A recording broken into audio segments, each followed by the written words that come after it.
What's up guys? In this tutorial, I'm going to show you how to use shift lock on Roblox mobile. Now, unlike on PC, the traditional shift lock toggle isn't officially available on mobile devices, but don't worry. You can still mimic similar behavior using the in-game camera settings.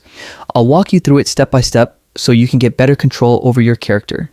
First, app on your mobile device and join any game you like. It works with any game, so whether you're playing an obby, a roleplay, or a shooter, you'll be able to use this method. Once you're in the game, tap the Roblox icon in the top left corner of your screen. This will bring up the in-game menu. From here, tap Settings. Inside the Settings menu, scroll down until you find Camera Mode. By default, this is usually set to follow, which means the camera moves along with your character.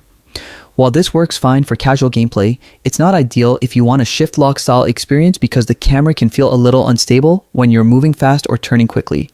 To simulate shift lock, simply change the camera mode to classic.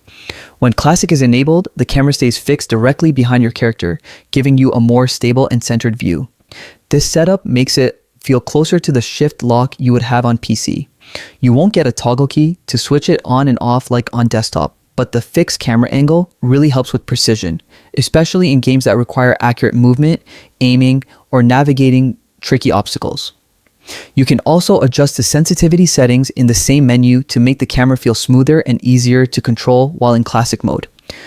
A lower sensitivity can help prevent sudden jerky movements, while a slightly higher sensitivity allows you to turn more quickly.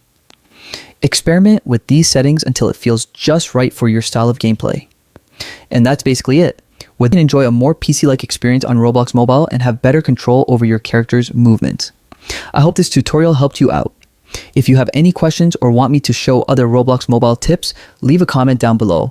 Don't forget to like the video and subscribe for more tutorials. See you in the next one.